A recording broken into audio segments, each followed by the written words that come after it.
for me, like, it's so liberating to be weird.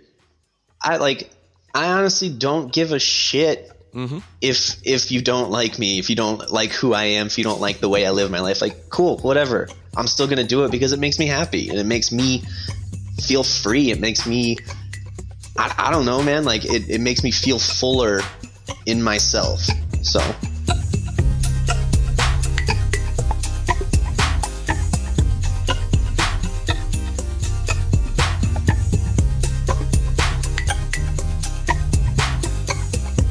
Ladies and gentlemen, and anyone else who is here, my name is Dom Lamore, and this is the Black Man Talking Emotions podcast.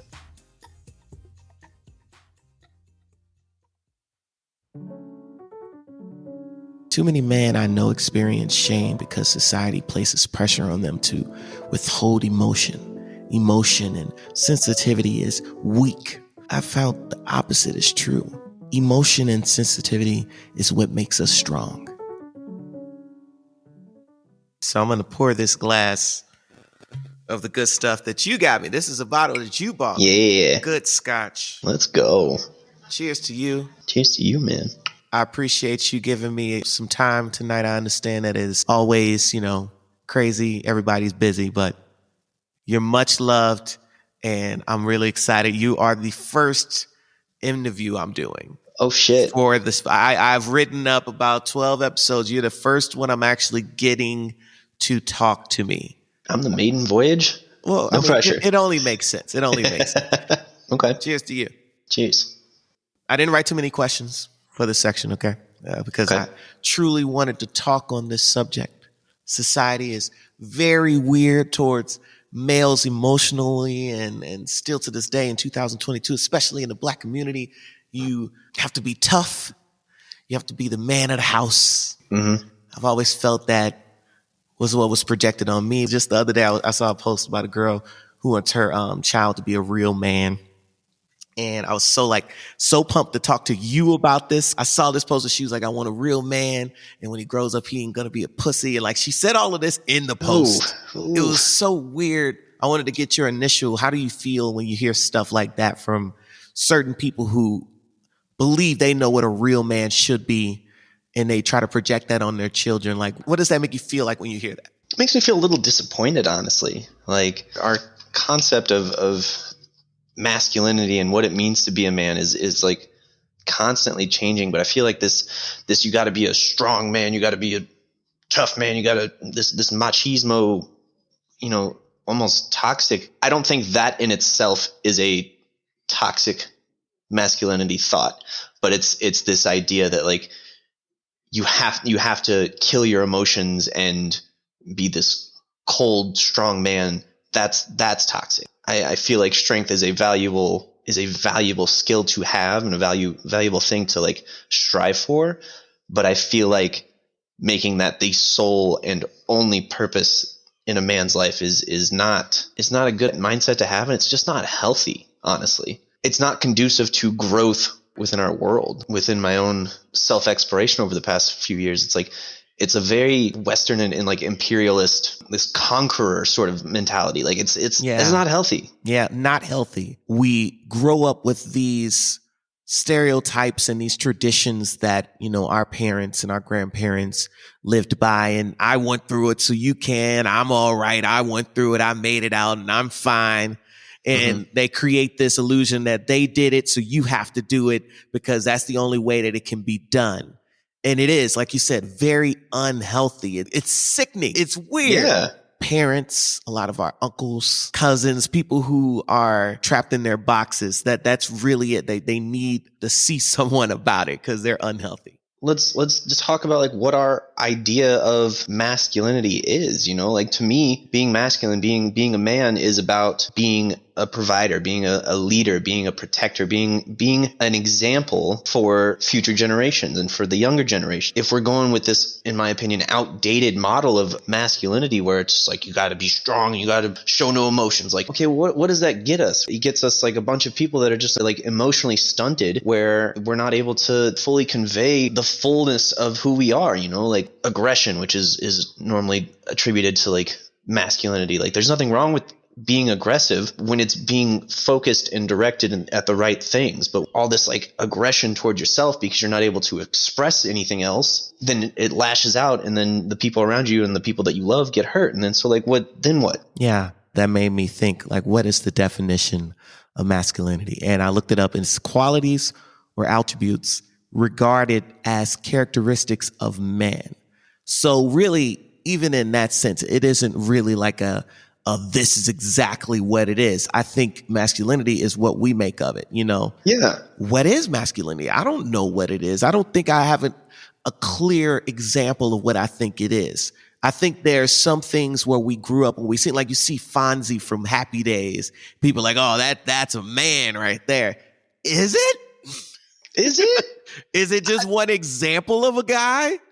Yeah. You know what I'm saying? Everybody's definition of it isn't the same. It can't be the same. You know, that's just one example of it. Like, it doesn't have to be one set thing. To try and pigeonhole it into that is just not conducive to growth. You know, to kind of go back to what you were saying about our previous generations of like, oh, well, I did it, so you have to do it this way. Like, yeah, it's one thing to learn from personal experience, but also like, shouldn't we as men, as masculine people, like, shouldn't we be trying to make it better for the next generations? And in what way can we make it better? Because like in my head, when I'm thinking about that, I'm like, you know what? Is it my job to tell my kid what masculine means? I don't think it is. Everybody's definition of it is different. So maybe it's my duty to listen to the kid that I have eventually and say, okay, what do you feel being a man is? You give me your definition so I can follow suit and treat you the way that you believe it is. Because if I think it's one thing and you do something else, I'm going to judge you a certain way because that's not what I think masculine is, but you think it is. So like, who am I to tell you that you're wrong, you know? Yeah. I mean, I think like we can do that by what you were saying, like listening to the younger generation. Everybody thinks that like, oh, you're younger, you don't know what you're talking about. Like, but the youth, they see the world through such a clear set of eyes that isn't tainted and poisoned by the world. Like, what kind of example do you want me to set? You know, there can be a nice middle ground of that and being like, all right, here we are. Yeah. Like you said, it's not your job to like teach them like what it is to be masculine. It's your duty to show them a good example of it. I'm non-binary and I kind of flip-flop around a lot with kind of my gender presentation. Do you feel like you have to explain the way that you carry yourself and the things that you believe? Do you think you have to explain yourself a lot more nowadays? I feel like with terms, pronouns and everything, people are so over the moon about, oh, this is so confusing, or I don't want to have to do this, or you're this, or you're that, or you're this, you have to be this, you can't be anything else. Do you feel like you find yourself in these arguments more and more nowadays? Yes, partially because I'm from a very conservative family, small town Missouri. Like, I'm one of two queer people or openly queer people in my family. I'm the first person to be non-binary, so like that's a whole conversation. I'm polyamorous, so that's a whole conversation. Like, I'm not religious in the regards that the rest of my family is, so like that's a whole conversation.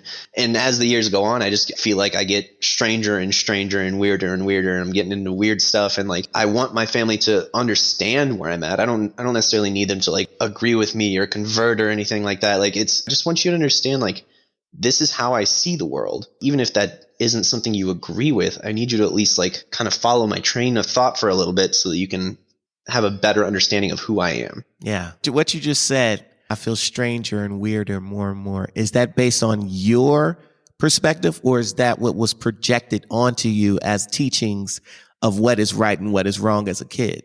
I feel a bit of both. I feel like I get weirder just because, like, you know, as our society changes, and I will be the first to admit, like, when I first heard about like non-binary and gender non-conforming stuff, I was weirded out by it. But the more I learned about it, the more I understood about it, the more I was like, oh, this is actually very, very resonant with who I am and how I perceive myself and how I want to be perceived in the world. So it's a little bit of that while also going against ways that I was brought up in the world. And like when you say weird, because I feel like just talking about this, I'm seeing you go back to that as the base, like weird. Is it good or bad when you say weird? Like some people are like, I'm good weird. It sounds like you're almost like, this is bad weird, right? I would say it's good weird. You know, yeah. The way I would say the way I was saying it was probably like a bad weird. And that's me kind of taking on the projections and the judgments of the people around me. For me, like, it's so liberating to be weird. I honestly don't give a shit if you don't like me, if you don't like who I am, if you don't like the way I live my life. Like, cool, whatever. I'm still going to do it because it makes me happy and it makes me feel free. It makes me, I don't know, man. Like it makes me feel fuller in myself. So true story. We are in Kansas City, Missouri for my bachelor party. Me, my homie Jones, best man Bates, and Garret. Just finished up dinner at the famous Jack Stack barbecue. Everything was bomb, and we decided to take a walk to a near bar. Had the rest of the guys that were in town meet us there. We walked into the spot. It was a cool spot. Had a dance floor on the first level, and there was a DJ, and then we had a patio on the top level. So we had a couple drinks. Noticed the DJ had started playing songs. In about 10 minutes, no one was on the floor, but there was one person on the floor, actually. It was Garret.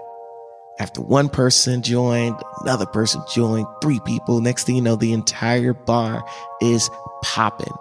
Garret single-handedly turned on the party. That's the kind of person Garret is. I love everything about Garret. His energy is fantastic. He treats people like their family. And the conversations we had today were just so inspiring. And we actually jumped on another topic about hair. And this is what Garret said.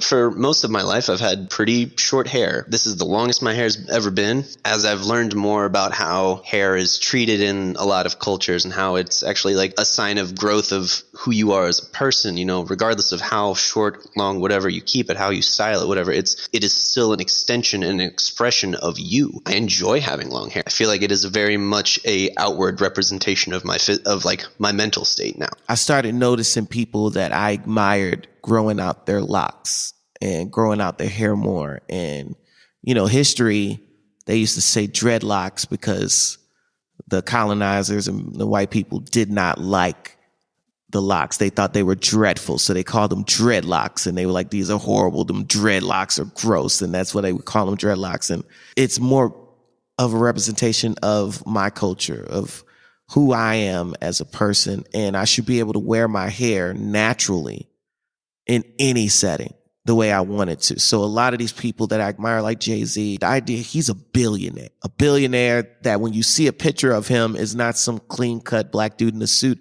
It's a black dude with the tie unbuttoned, locks in his hair. And he's like, this is what a black billionaire could look like and can look like and should look like if he wants to.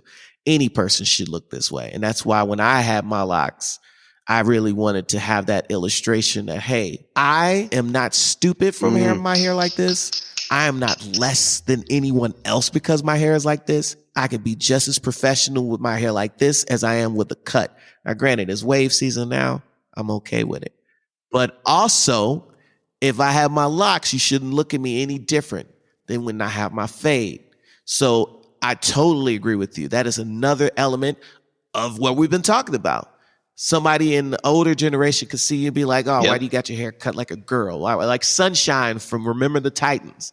His hair was long. He was feminine. And it's like, why? Why is that feminine? Who told you that long hair was feminine? You did. Is a woman masculine because her hair was short? No. She's still a woman and you still look at her as a feminine person. We can trace all of these problems, obstacles, non-growth conducive mindsets. We can trace it all back to colonialism. We can all trace it back to this negative mindset of there's one set standard and that's what we have to be. And it's fucked up. Oh, hey there. Dom Amour here. I appreciate you so much for listening to this podcast. Do you know that I also make music? Oh, you haven't heard it? Well, here it is. You said, I love you, boy. Check me out on all streaming platforms, and also you can go directly to domlamour.com and get anything and everything Dom Amour. You talked about how you wanted males to embrace the more feminine aspects and attributes that we all share. And you said that by doing so, it can not only give you a deeper understanding of yourself, but also can make you a better partner. Explain that. We have this image of the strong man that doesn't express emotions. Emotions are part of who we are. Okay, I don't understand why we attribute being emotional to femininity. I don't understand that. Emotions are part of who we are as humans, as male, female, non-binary, whatever the fuck. Like, emotions are intrinsically part of who we are. And so to try and deny that and try and like cover that up is just covering up a part of yourself and hiding that away.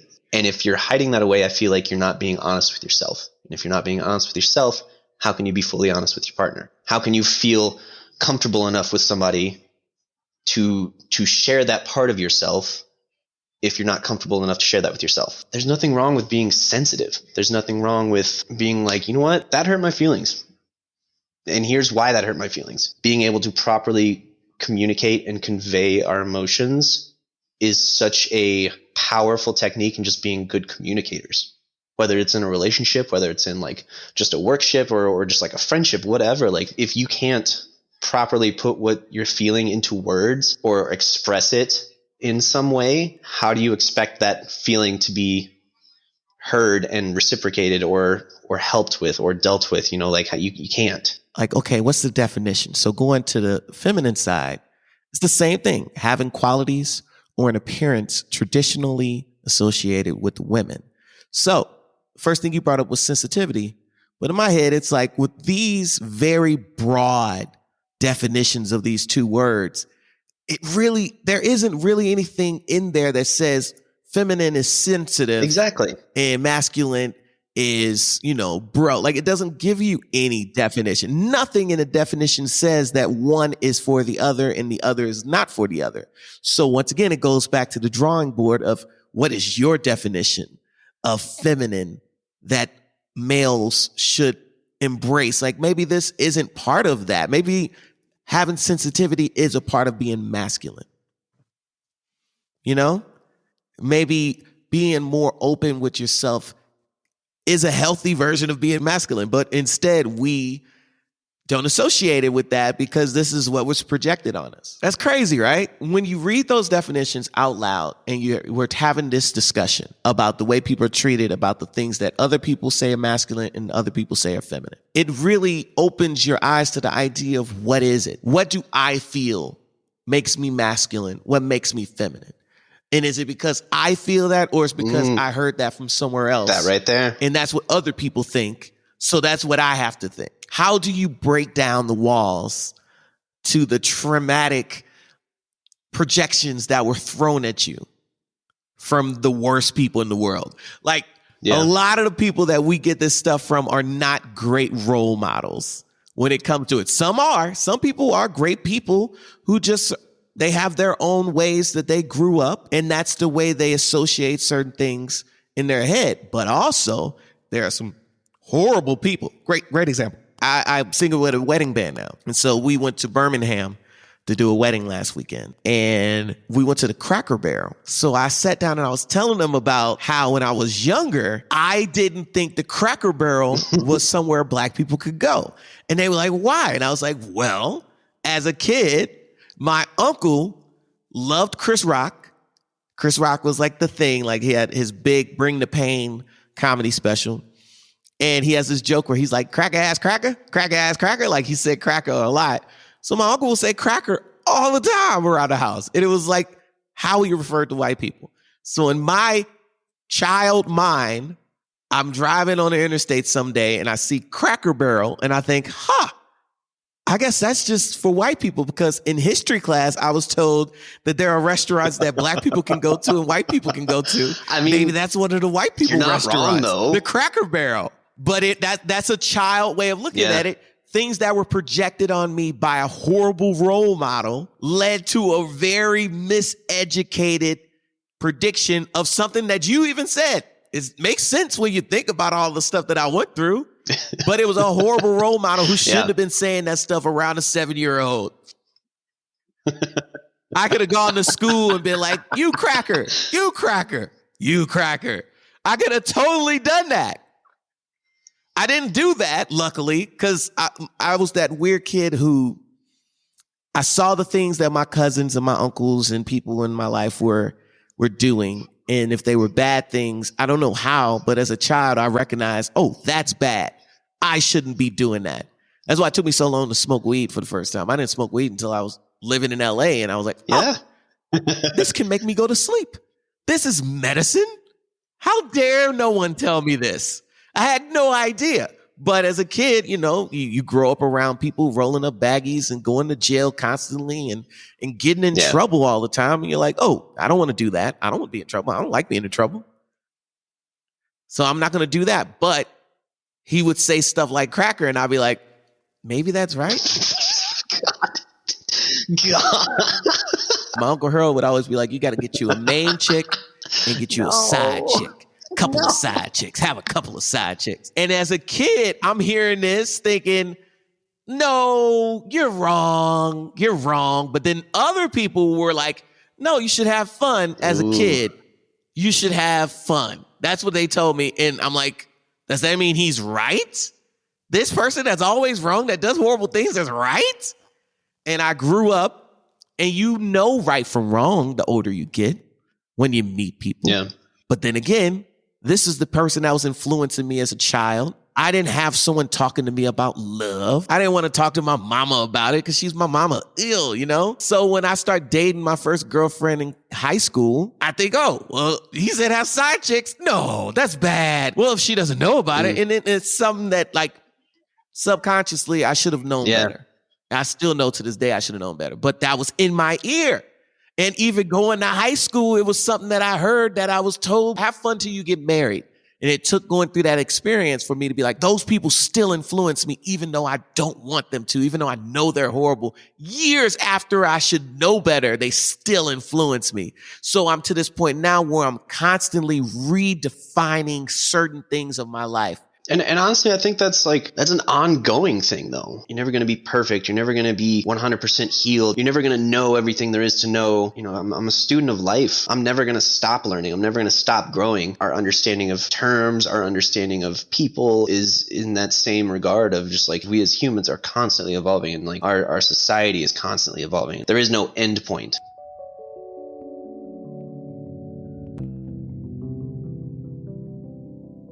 Love languages. I'm fascinated by the love languages by Garret Chapman. Fantastic book. I actually read the book before I met my wife. I feel like it's really important for everyone to read that book. That you might go to work and your friend Betty brings cookies every day, but no one ever gives her anything. So she seems miserable. She's almost as if she doesn't feel the love. And it's because her love language is gifts, and no one gives her gifts. Everybody else's love language is something else, like words of affirmation. So they're like, you're fantastic. You're great. And she's like, I don't want that. I want more cookies. And no one understands that because they aren't paying attention to the way that she communicates her love and her good grace to everybody as well. It's great for people to communicate. And I believe the love languages are just extremely helpful. I lead by example. I do something, I expect you to do that. And that shows my love language is actions. I need to do things. I do things so you can see, look what I'm doing for you. And I feel like people should do that for me too. And it's like, everyone aren't the same. And reading that book helped me understand. I would definitely say that like in terms of giving my love, I'm very much acts of service and quality time. Those are my big two there. If I can help make your day a little easier, if I can help make your day just a little less stressful, anything to just take the load off for you, boom, I got it. I'm on it. And I also just love spending time with my loved ones. Just getting to hang out. I don't care if we're just chilling on the couch, listening to music, watching a movie, whatever. Just spending time. But then on the receiving end, I love words of affirmation and I love quality time. Those two things make me feel valued. I feel like that's a very strong distinction within the love languages that sometimes get overlooked of like, what is your sending out love language and what is your taking in love language? Yeah. See, and I'm lucky because like mine are the same both ways. A lot of people aren't like that. Like actions and personal touch. Those are my two. You think about that, you could grow old to a place where you just ignore certain things that you need. That really jumps off the page when I think about how impactful that book was for me. I feel like every conversation I end up having with someone, at some point, that conversation comes to the love language. It's like, have you ever read this book? Here it is. You should take my copy. And Garret Chapman has a couple of good books all the way through. I read that one. Also, All the Things You Need to Know Before You Get Married was a great book he wrote as well. All right. Well, hey, this has been a fantastic conversation. The way I like to end this, we've had our talk. We've enjoyed each other's time. How do you feel? I hope that I was able to convey my ideas in a educational and conducive manner, and like I might have slipped up on shit, and if I did, like, listeners, by all means, call me out. You can find me on Instagram, you can whatever, I don't care. Like, because at the end of the day, if I fucked up, I want to learn from that fuck up so I can A, not do it again, B, be a better person by learning from that. I think that's how I'm feeling right now. Cheers to you, man. Cheers. I want to thank you for listening to the Black Man Talking Emotions podcast. The opening quote credit goes to Natalie Brenner. And shout out to Garret for being a part of the pod. Follow Garret at g.g.w.dance on Instagram. Please subscribe to the podcast and give us a good rating. 5 stars, please. And thank you. Also, tell me your stories about these subjects at DomL_AMOUR on Instagram or at domlamour.com. I'm Dom Lamour. Much love.